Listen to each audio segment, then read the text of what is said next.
너나 나. 무한 행복!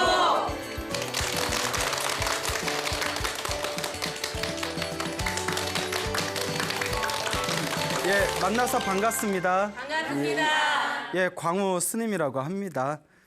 우리가 중생이란 표현 쓰지 않습니까? 네. 깨달음을 얻지 못한 존재를 중생이라고 하는데 중생의 삶의 목표는 역시 이제 행복이겠죠. 네. 예, 행복한 삶을 살고 싶어하는 욕망, 이 욕구가 중생으로 하여금 살아가게 만드는 어떤 원동력이지 않습니까? 네. 물론 불교에서 말하는 진정한 행복은 사실 깨달음입니다. 예, 깨달음을 얻기 전엔 우리가 느끼는 행복도 사실 꿈과 같고 환상과 같죠.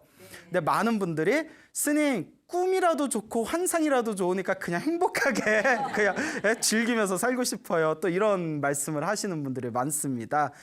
자, 일단 우리가 깨달음은 둘째로 치더라도 우리가 흔히 우리 세속에서 살아가는 어떤 행복감이라는 거, 세속에서 말하는 행복감이야 무슨 건강, 뭐 기본적인 경제적인 어떤 풍요로움, 그리고 뭔가 사랑하면서 의지할 수 있는 어떤 배우자, 뭐 등등 여러 가지 조건들이 있겠죠.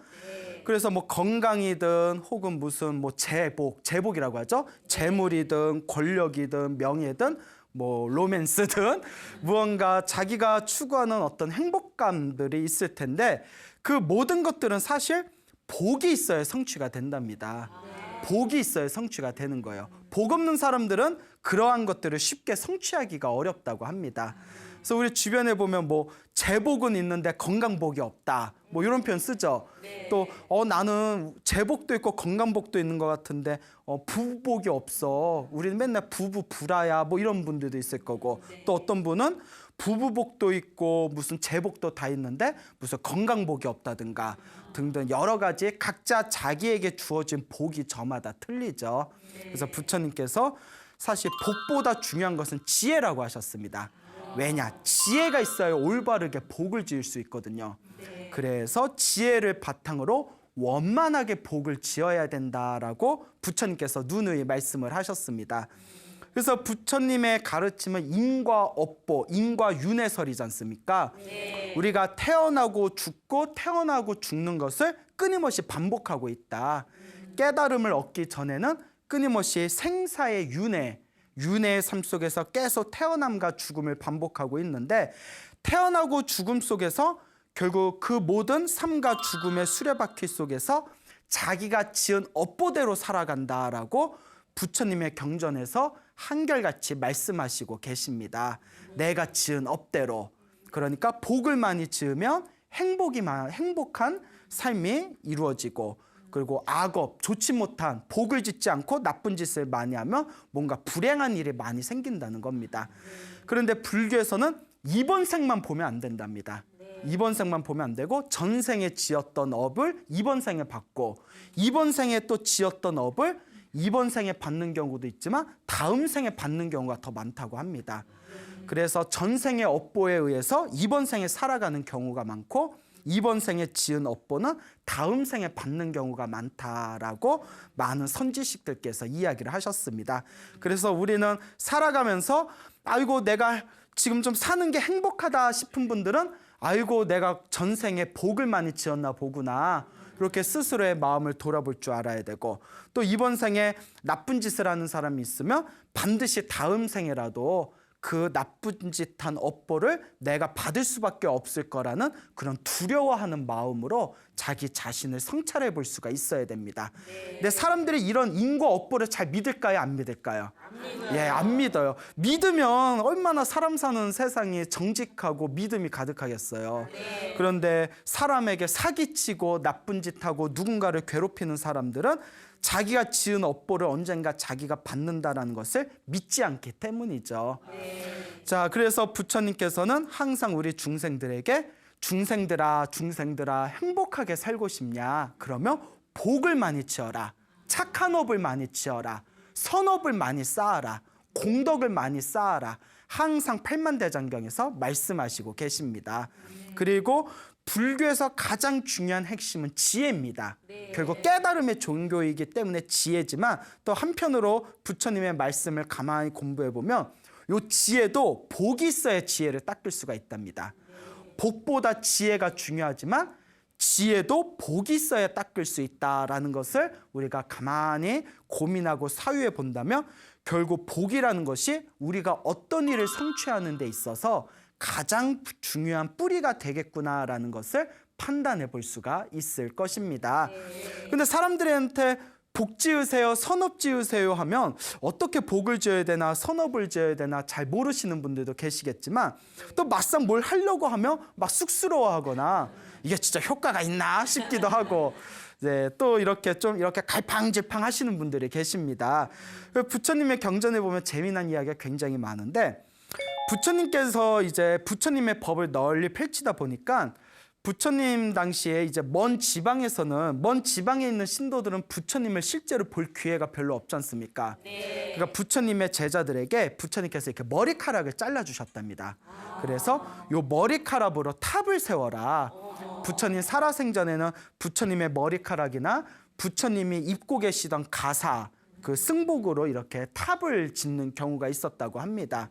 그래서 먼 지방의 부처님 제자들이 부처님의 머리카락을 모셔와가지고 이렇게 탑을 하나 세웠는데 이 사람들이 부처님의 그 탑에다가 머리카락에 있는 탑에다가 이제 복을 짓고 싶어서 거기다가 이제 뭐 꽃도 올리고 과일도 올리고 공약물을 올리고 거기다 막 이렇게 사람들이 절을 올리는 겁니다. 그러니까 그 숲에 그 부처님의 탑이 있는 숲에 원숭이가 한 마리 있었대요. 그 원숭이가 왔다 갔다 나무에서 왔다 갔다 하는데 이 인간들을 보고 이해가 안 되는 거예요. 아니 저 인간들은 왜 저 뭐 돌덩어리 같은 탑을 이제 돌로 만들까? 저 돌덩어리 같은 데에다가 돌덩어리 과일을 먹을 줄도 모르는데 왜 과일을 올려놓고 왜 돌덩어리에다 꽃을 올려놓고 왜 저 돌 있는 데에다가 이렇게 머리를 수구리 하고 있을까? 그 원숭이가 이해가 안 되는 거예요. 왜 그럴까? 인간들은 왜 이렇게 어리석을까? 막 이러면서 그래서 가만히 보다가 이제 원숭이가 호기심이 많지 않습니까?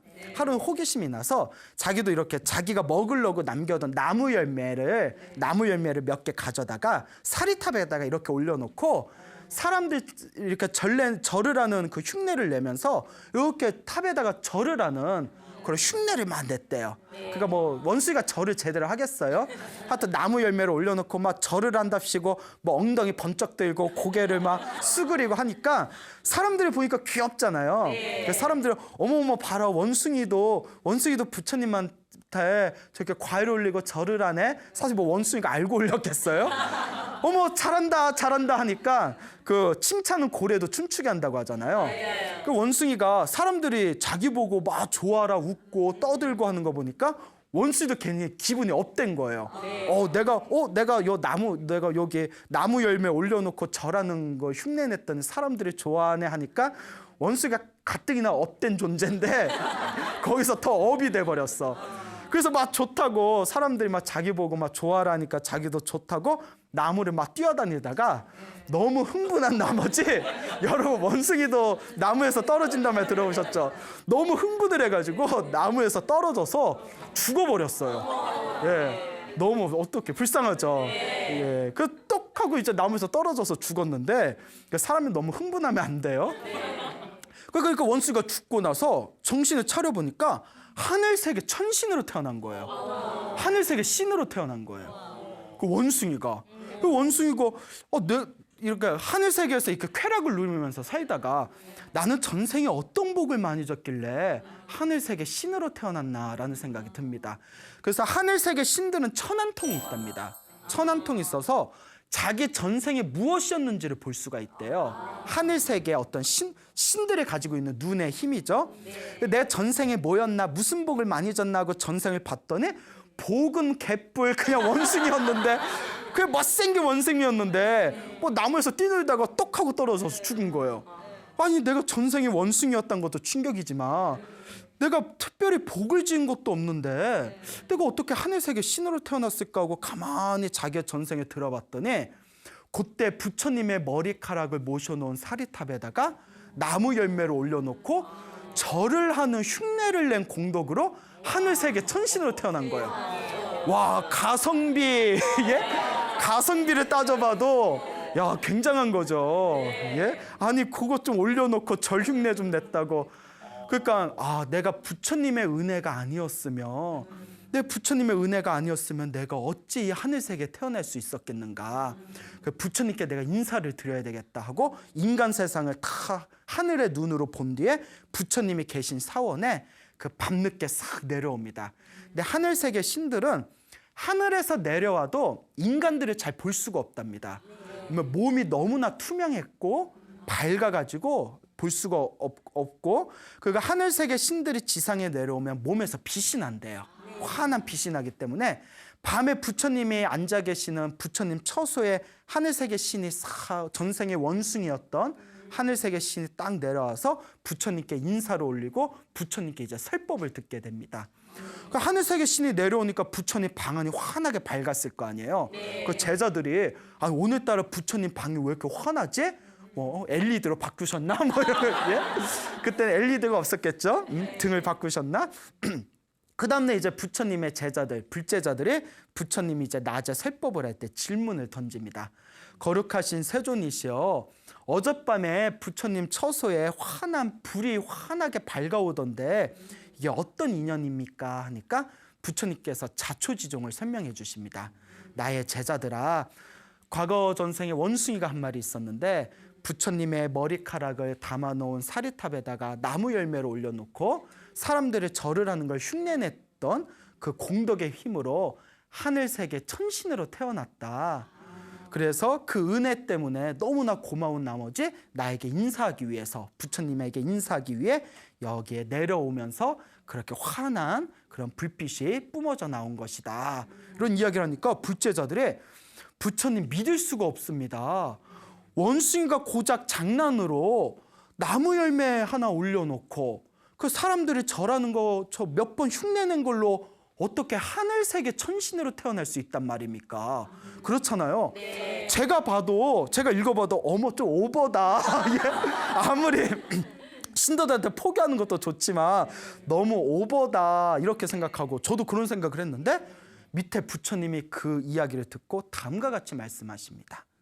불제자들아, 저렇게 어리석은 축생도, 저 원숭이같이 어리석은 축생도 장난으로 나무 열매를 올려놓고 절을 하는 흉내를 하면서 복짓는 흉내만 지어도 저렇게 공덕이 쌓여 하늘세계 천신으로 태어났는데 하물며 원숭이보다도 더 지혜로운 인간이 바른 마음으로 정성스럽게 복을 짓는다며 그 공덕이 얼마나 뛰어나겠는가.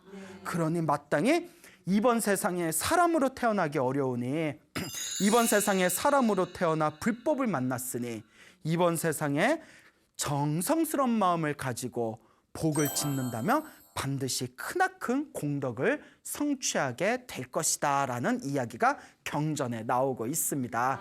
그래서 나온 유명한 말이 복짓는 흉내만 내도 무엇이 쌓인다? 복이 쌓인다. 공덕이 쌓인다라는 거예요. 흉내만 내도. 야, 근데 여러분 흉내만 내도 복이 쌓인데 흉내조차 안 내는 사람이 있어요. 우리가 흉내조차 그 복짓는 흉내조차 내지 못하는 사람을 업보가 두껍다고 하는 거예요. 얼마나 업보가 두꺼우면 그러니까 복짓는 흉내조차 내질 못할까. 근데 여러분들 원숭이보다 잘났어요, 못 났어요? 잘났어요. 근데 왜 이렇게 목소리에 힘이 없어요? 원숭이보다 잘났는데 별로 약간 자신이 없는 것 같아요.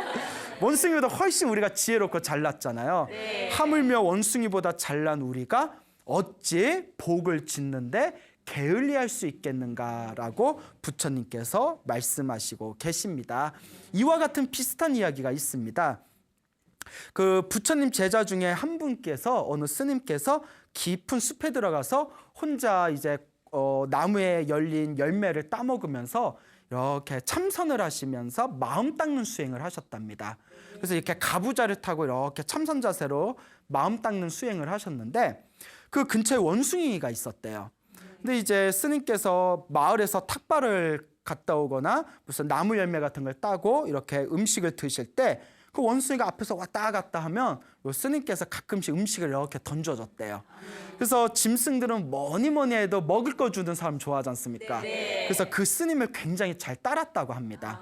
스님을 굉장히 잘 따랐는데 근데 스님이 어떨 때는 먹을 것도 주고 잘 놀아주는데 어떨 때는 아무리 막 흔들고 나뭇가지로 찔러도 그 움직이지 않고 자기하고 안 놀아주는 거예요. 그래서 스님이 왜 나랑 안 놀아주나 하고 보면 항상 이렇게 다리를 꼬고 이렇게 앉아 있는 겁니다. 그러니까 원숭이가 말을 못하니까 자기도 답답하잖아요. 이제 속으로는 저게 뭐지? 저게 목미? 막 이러면서. 그런데 이제 말을 못하니까 그냥 나랑 놀아주지 왜 맨날 저렇게 웅크리고 저렇게 다리 아프게 저러고 있을까 하다가 원숭이가 이제 그 스님을 친하게 지내고 따라하다 보니까 그 스님이 참선하는 자세로 흉내를 내게 됩니다. 그 원숭이가. 근데 원숭이는 굉장히 산만하잖아요. 그러니까 1분을 못 버티는 거예요. 그러니까 스님이 이렇게 참선하고 있으면 자기도 보고 이렇게 참선 자세 하는데 1분을 못 버티는 거예요. 하다가 에잉 이래버리고 또 흉내내다가 에잉 이래버리고. 원숭이가 굉장히 산만하지 않습니까? 그러니까 여러분 우리 마음이 항상 들쑥날쑥하잖아요.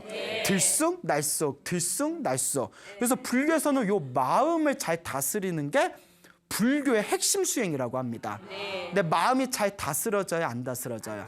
안 다스려지죠. 마음 다 잘 다스리면 그거 다 도인이죠. 그래서 불교에서는 잘 다스려지지 않는 이 마음을 술 취한 원숭이다라고 비유했습니다. 원숭이만 해도 얼마나 까부는데 원숭이가 뭐까지 마셨어요? 술까지 마셔서 취했으니 그 원숭이가 제정상이겠어요? 그 제정상이 아닌 원숭이, 술 취한 원숭이의 그 들쭉달쭉한 그 상태가 마치 무엇과 같다? 우리 마음과 같다는 거예요. 그러니까 가끔 스님 저도 제 마음이 왜 이런지 모르겠어요. 예, 원래 그게 정상이에요. 우리 마음이 왜 그런지 모르겠다. 우리 마음이 번뇌가 가득합니다. 그래서 이 마음을 잘 다스리기가 힘든 거죠. 그런데 그 산만한 원숭이, 집중하기 힘든 원숭이가 어쨌거나 1분이건 2분이건 가끔 스님 따라서 이렇게 참선 자세를 취했는데 이 원숭이도 이제 결국은 수명이 다해서 세상을 떠나게 됩니다. 이 원숭이가 머나먼 미래생에 그때 숲속에서 스님을 따라서 잠깐 참선을 흉내냈던 그 공덕의 힘으로 머나먼 미래생에 깨달음을 얻은 성자가 되셨다고 합니다. 깨달음을 얻으신 위대한 성자가 되셨는데 그 이유가 바로 원숭이였을 때 참선하는 자세를 조금 흉내낸 그 공덕만으로도 그와 같은 위대한 깨달음을 얻을 수 있는 씨앗을 심게 되었다. 이게 바로 인과업보죠. 즉 복짓는 흉내만 내어도 복이 쌓이고 수행하는 흉내만 내어도 언젠가는 깨달음을 얻게 된다는 겁니다. 하물며 원숭이보다 지혜로운 우리 인간이 하루에 5분이든 10분이든 혹은 넉넉하게 30분이든 1시간이든 자기의 마음을 비우고 수행을 하고 마음을 닦는 수행을 한다면 분명히 그 불자는 머나먼 미래생의 위대한 성자가 되지 않겠느냐라고 부처님의 가르침에 입각해서 제가 자신 있게 이야기하는 바입니다. 자, 이와 같이 복짓는 흉내만 내어도 공덕이 쌓인다라는 이 부처님의 말씀을 우리 많은 불자분들께서 마음속에 좀 각인을 하셨으면 하는 바람입니다. 또 우리 불교에서는 수행을 열심히 하는 수행자에게 음식이나 어떤 공양을 올리면 큰 복을 받는다고 합니다. 그래서 축생 있죠. 그 지나가는 배고파하는 축생 하나에게 먹이를 하나를 던져줘도 그게 공덕이 된답니다. 그게 복이 된대요.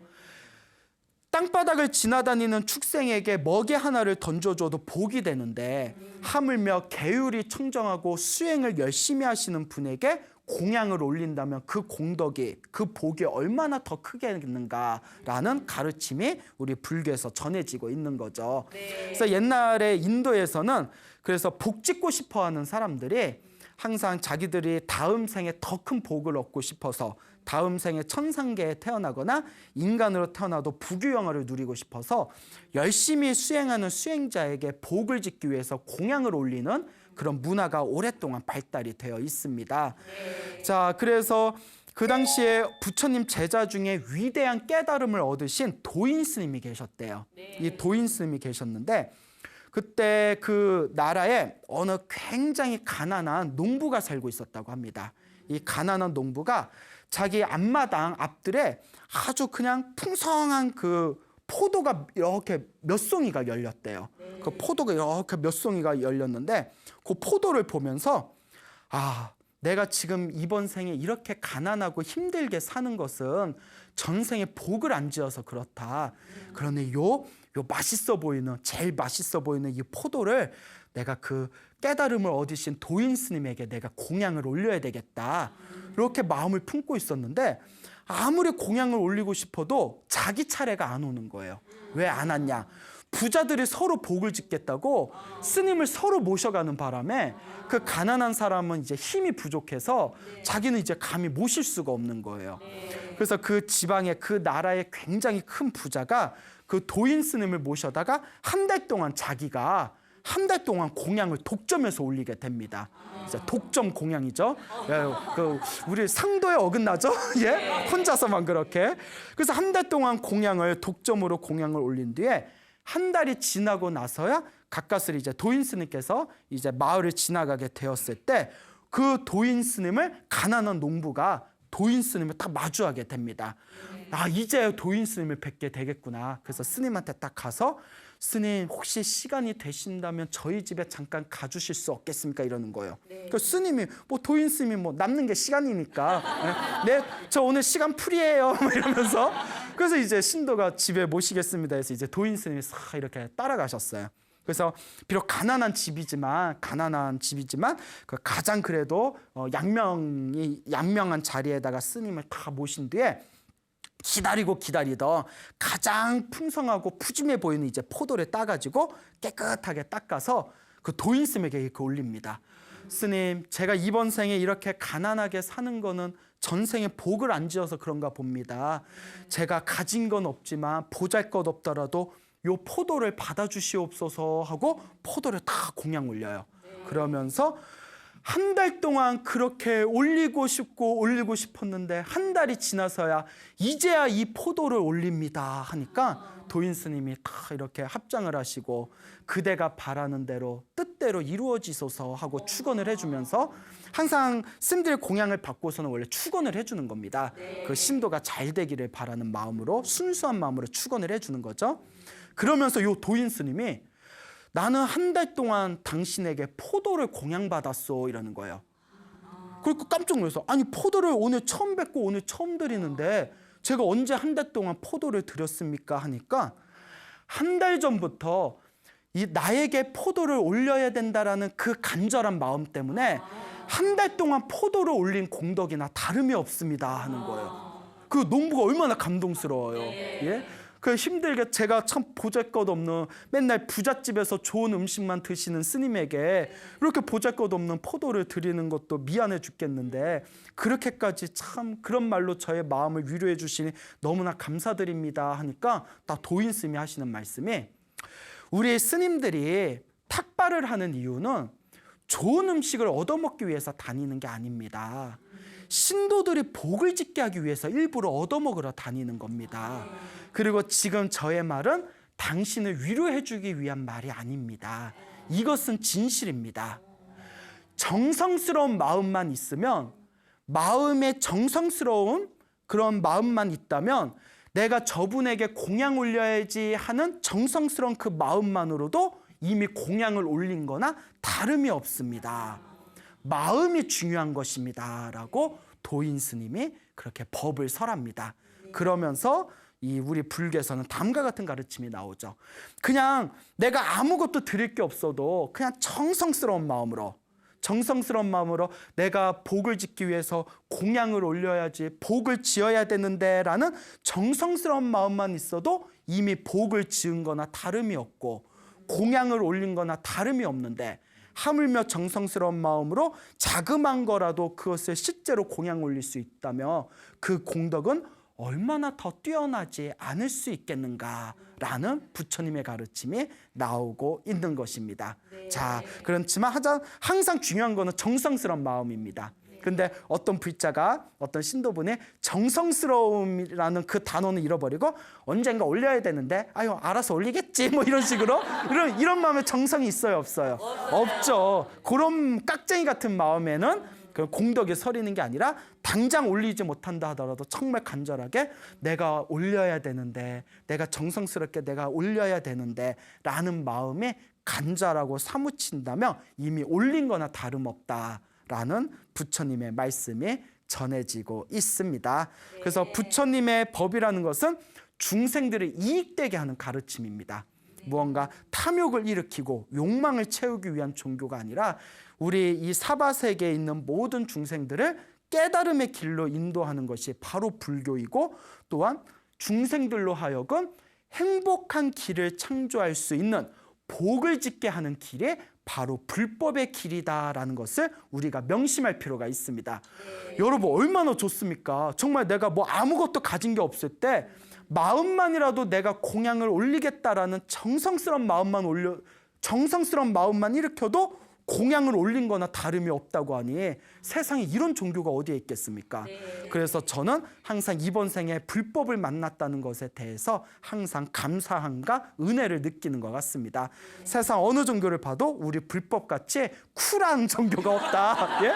아니, 못 내면 어때? 마음만이라도 있으면 이미 다 이루어진 거나 다름이 없다는데, 예, 그래서 부처님의 가르침이 너무 좋다라는 느낌이 듭니다. 하지만 부연 설명을 하자면 마음도 중요하지만 예, 자그마한 거라도 또 공양을 올릴 수 있으면 그것도 중요하다라는 것을 또 명심하시기 바랍니다. 부처님께서 제자들을 모아놓고 이제 불법을 설하고 계셨어요. 이렇게 법을 설하고 있을 때 그때 어느 스님이 계셨는데, 우리가 남자 스님을 비구라고 부르고요, 여자 스님을 비군이라고 부릅니다. 근데 이 비구이신 남자 스님께서 수많은 불제자들과 이렇게 법을 듣고 있는데 갑자기 머리에 요 귀에 꽃이 하나 이렇게 생긴 거예요. 야, 여러분 귀에다 꽃 꽂아보고 밖에 돌아다녀 본 적 있어요? 없어요? 그 비 오는 날 귀에다 꽃 꽂고 이렇게 돌아다니면 SNS 스타도 될 수 있을 것 같아요. 근데 비구 스님들은 몸에다 꽃장식을 못하게 되어 있습니다. 비구 스님들은, 그 비구니 스님들 마찬가지지만 스님들은 몸에 꽃장식을 할 수 없고 몸에서 향기가 나는 향수를 바를 수가 없습니다. 그러니까 스님들은 사실 얼굴에 화장을 하면 안 돼요. 예. 자, 그래서 몸에 어떤 치장을 할 수 없는 건데, 아니, 부처님을 설법을 하는데 웬 비구 스님이 귀에다 꽃을 꽂고 있으니까 다른 사람들 막 웅성웅성거리는 거예요. 어머, 쟤 개념 없다 막 이러면서, 아니, 부처님이 설법을 하시는데 부처님 개울에 스님들이 꽃을 이렇게 못 가지게 돼 있는데 개념 없다 이러고 있는데, 부처님께서 다 그 웅성웅성거리는 불제자들의 마음을 다 훑어보시고는 그 비구에게 이야기합니다. 너의 귀에 꽃이 꽂혀져 있구나. 그러니까 비구가 깜짝 놀란 거예요. 오, 이게 왜 있지? 그래도 이렇게 이제 빼버렸어요. 뺐는데 빼자마자 뿅 하고 또 생기는 거예요, 꽃이. 그러니까 사람들이 막 놀라고, 그래서 왜 이러지? 빼도 계속 생기는 거예요. 꽃집을 하면 성공하지 않겠어요? 꽃집을 하면 집도 그냥 의자에 앉아 있는데 꽃 필요한데 하면 기다리세요 하고 이렇게 빼주면 꽃이 계속 생기니까 인건비 절약돼, 운송비 절약돼, 도매점에서 꽃 살 필요 없어. 와, 완전 꽃집 대박 나겠다, 그죠? 그 빼도 계속 꽃이 생기니까 부처님께서 신통제일 목련존자에게 이야기합니다. 부처님 10대 제자 중에 신통제일이 있어요. 목련아, 너는 나의 제자들 중에 신통이 가장 으뜸이네. 저 비구 귀에 있는 저 꽃의 신통력을 없애보거라. 그 목련존자가 신통력을 부려요. 부처님 10대 제자 중에 신통이 제일이시거든요. 5만 가지 신통력을 부려도 귀에 있는 꽃을 없앤다, 못 없앤다? 못 없애는 겁니다. 그러니까 거기 있던 모든 제자들이, 이거는 결코 평범한 일이 아니구나. 부처님께서 무언가 우리들에게 메시지를 주기 위해서 이와 같은 변화가 생긴 것 같다.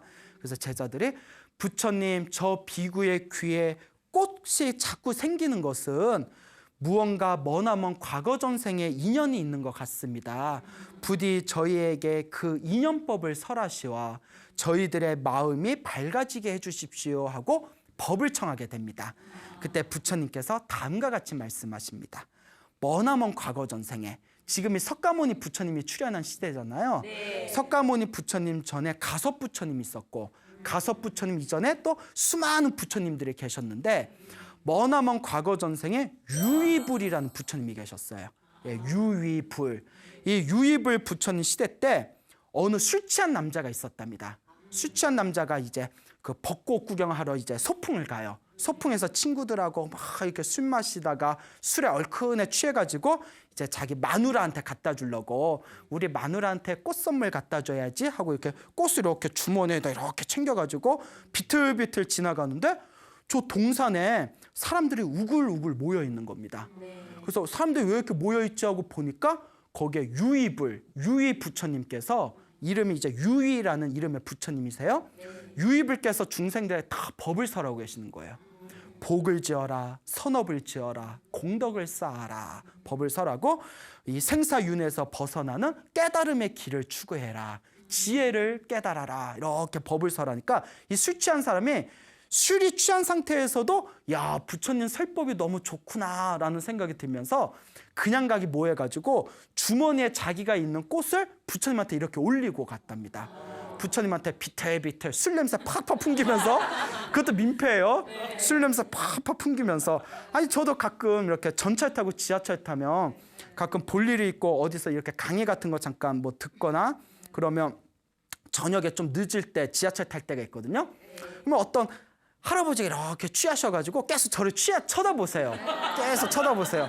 그렇게 비틀비틀 오세요. 그 나는 속으로 오지마 오지마 이러는데 비틀비틀 오. 또 저는 얼굴에 인상이 좋아서 사람들이 말을 좀 많이 걸어요. 여기다 뭐 여기 칼자국이라도 이렇게 예? 자, 그래서 막 인상 이렇게 수치에서 술 냄새 팍팍 풍기면서 신임, 제가 궁금한 게 있는데 질문해도 되겠습니까? 이래요. 그럼 뭐가 궁금하십니까? 이러면 제 관상이 어떻습니까? 내 관상도 모르는데. 너무 좋습니다. 너무 좋습니다. 거기서 좋다고 하지. 관상이 별론데 이랬다가는 또 이제 그런 경우가 있죠. 그 술 취한 사람도 조심해야 돼요. 예. 나 술 취한 사람도 주사 좀 안 부렸으면 좋겠어요. 응? 자, 어쨌거나 이제 그 술이 취해가지고 비틀비틀 가서 이제 부처님한테 이렇게 꽃을 올리고 이렇게 집으로 돌아갔답니다. 술 취한 사람이 술에 취해서 제정신이 아닌 상태에서도 꽃을 올린 그 공덕으로 그 술 취한 남자는 다음 생에 인간 세상에 태어나면 좋은 집안에 태어나고 천상 세계에 태어나면 엄청난 부귀영화를 누리면서 수없는 생 동안 인간 세상과 천상 세계를 넘나들며 행복을 그렇게 이제 그 행복을 얻으며 살아갔다라는 부처님께서 설법을 하시는 겁니다. 그리고 그 유의 부처님의 시대가 흐르고 흘러서 지금 석가모니 부처님 시대에 부처님의 제자가 되어 출가해서 깨달음을 추구하는 불제자 스님이 되었으니 바로 그분이 누구시다? 저 귀에서 꽃이 피는 저 스님이 유의 부처님 시대에 술에 취해서 부처님에게 꽃을 올렸던 그 술 취한 남자의 후신이다, 이런 말씀을 하십니다. 그러니까 사람들이 깜짝 놀라는 거예요. 부처님 믿을 수가 없습니다. 정성스러운 마음으로 꽃을 올려도 그와 같은 인간 세상과 천상 세계의 복을 누린다, 그렇게 말을 해도 믿을까 말까 하는데 계율도 안 지키고 불법을 공부한 적도 없는 술 취한 사람이 부처님한테 꽃을 한번 올렸다고 그와 같은 인간과 천상계의 영광을 누릴 수 있단 말입니까? 믿을 수가 없습니다 라고 제자들이 이야기를 하는 겁니다.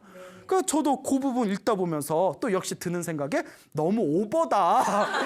술 취한 사람이 꽃 하나 이렇게 올려놓고 지나갔다고 수없는 생애 동안 인간 세상과 천상 세계에서 복을 누리고 석가모니 부처님 시대에 머리를 깎은 불제자가 돼서 이제 깨달음을 추구하는 스님이 되었고, 그때 술 취한 상태에서 꽃을 올렸던 공덕으로 귀에서 계속 꽃이 나타난다. 오버다 이제 했는데 부처님이 밑에서 또한 다음같이 말씀하십니다. 부처님께서 세상에 출현한 것은 중생들에게 이익을 주기 위함이다. 복을 짓게 해서 행복을 얻게 하기 위함이다. 그와 같기 때문에 부처님에게는 자그마한 복과 자그마한 공덕만 지어도 이와 같은 큰 대가를 얻게 되는 것이다. 술 취한 사람이 술 취한 김에 부처님한테 꽃을 올린 것만 해도 그와 같은 엄청난 복을 받았는데, 하물며 제정신으로 바른 마음으로 계율을 지키고 불법을 잘 닦는 불자가 부처님께 정성스러운 마음으로 복을 짓는다며 그 공덕은 얼마나 더 뛰어나겠는가라는 법문이 나옵니다. 여러분 믿습니까? 예, 이와 같이 부처님이 세상에 출현한 것은 중생들에게 이익을 주기 위함이고 우리 중생들은 부처님에게 작은 복만 지어도 엄청나게 큰 대가를 받을 수가 있다고 합니다. 그래서 불교야말로 가성비 따져봤을 때 최고의 로또의 종교가 아닌가라는 그런 생각을 한번 해보게 됩니다. 여러분, 이와 같이 부처님의 복덕과 지혜와 자비의 힘은 참으로 헤아릴 수가 없구나라고 또한 여기서 여러분들에게 제가 부처님의 경전에 입각해서 누누이 말씀을 드리는 바입니다. 부처님께서는 굉장히 자비심이 뛰어나신 분입니다. 그 부처님 당시에 어느 바라문이 있었습니다. 바라문은 인도 카스트 제도 4성 계급 중에 가장 위에 있는 브라만 계급을 뜻하는 거죠. 이 바라문이 하루는 술을 얼큰하게 마시고 이제 산책을 하고 싶어서 마차를 타고 자기의 하인에게 마차에 말을 몰게 해서 이제 마차 드라이브를 떠납니다. 그래서 이제 드라이브를 다 떠나면서 부처님이 계시는 기원정사라는 절에 동산에 들어가게 됩니다. 기원정사 이제 동산에 싹 들어가게 됐을 때 그때 부처님께서 가만히 그 기원정사에서 깊은 참선 상태에 들어가십니다. 깊은 참선 상태에 들어가시는데 부처님께서는 깊은 삼매의 상태에 들어가시며 몸에서 환한 광명이 뿜어져 나오신답니다. 부처님의 환한 광명을 본따서 그래서 우리가 불상을 황금색으로 만드는 겁니다. 부처님의 몸에서 뿜어져 나오는 그 밝은 에너지를 표현하는 거거든요. 근데 그 마차 드라이브를 이제 떠나서 그 바라문이 부처님이 계시는 기원정사의 동산을 이렇게 스쳐 들어가는데 그 기원정사에 있는 부근에서 환한 광명이 뿜어져 나오니까 바라문이 이렇게 보다가 야, 저 빛이 뭐냐? 저 빛이 혹시 햇빛이냐라고 물어봅니다. 햇빛이냐 하고 물어보니까 하인이 아닌 것 같습니다. 햇빛이라면 뜨거워야 되는데 저 빛은 뜨겁지도 않고 차갑지도 않고 너무나 조화롭고 너무나 편안합니다. 햇빛은 아닌 것 같습니다. 그러니까 그럼 햇빛이 아니면 무슨 불빛이냐? 아닙니다. 불빛은 깜빡깜빡하고 이리저리 불완전하게 움직이는데 저 광명, 저 빛은 너무나 고요하고 차분하고 편안합니다. 불빛도 아닌 것 같습니다. 그 마차를 타고 가면서 저 빛이 무엇인가 하는데 갑자기 말을 몰고 있는 하인이 무엇인지 알겠습니다. 여기가 부처님이 계신 기원정사지 않습니까? 부처님의 몸에서 뿜어져 나오는 광명인 것 같습니다. 이러는 거예요. 아우, 하인이 난 사람이야. 그걸 딱 알아보네. 그러니까 바라문이 짜증을 팍 내면서 나는 부처님 싫어! 이러는 거예요. 나는 부처님 싫어! 하면서 마차를 돌려라! 이러는 거예요. 난 부처님 보기 싫다. 마차를 돌려라. 마차를 돌리려고 찰나에 부처님께서 이제 신통력으로 그 광경을 다 꿰뚫어 보십니다. 그러면서 부처님께서 내가 마땅히 저 중생을 제도해야 되겠구나. 그래서 이제 사방이 있지 않습니까? 사방에 부처님이 신통력으로 삼면을 막아버립니다. 삼면을 막아버리고 오로지 부처님이 있는 통로만 길을 뚫어 놓습니다.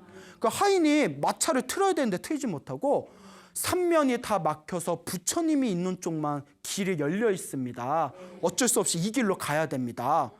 그 바라문이 나 싫은데 하면서 마차가 가는데 저기 이제 부처님이 보이기 시작하는 거예요. 저 멀리서 부처님이 앉아있는 모습을 보고 바라문이 나 부처님 보기 싫어 하면서 부채로 눈을 가려버립니다. 부채로 눈을 싹 가려버려요. 왜 그렇게 싫어할까? 그러니까 이제 부처님이 그 마음을 꿰뚫어 보고 신통력을 불어서 부채를 구멍을 내버립니다. 구멍을 내버려요. 이걸 네 글자로 뭐라고 하죠? 기물파손이라고 하죠. 부처님이 멀쩡한 구멍에 구멍을 내버리니까 부채가 구멍이 뻥 뚫려버리니까 이제 눈으로 확 가려버려요. 눈을 딱 가린 뒤에 눈을 딱 떠보니까 어느새 부처님하고 눈이 딱 마주쳐버린 거예요. 에휴, 안 되겠다 싶어서 바라문이 탁 내립니다. 바라문이 내려서 부처님한테 다 이제 인사를 올려요. 어쩔 수 없이. 그때 부처님께서 미소를 지면서 여기까지 온 것도 인연이니 잠시 앉아서 내 얘기 좀 들어보십시오 하고 자리에 앉힌 뒤에 설법을 합니다. 딱 설법을 해주다가 부처님의 법문이 너무 좋거든요. 부처님의 법문에 몰입하다가 그 자리에서 바라문이 깨달음을 얻습니다.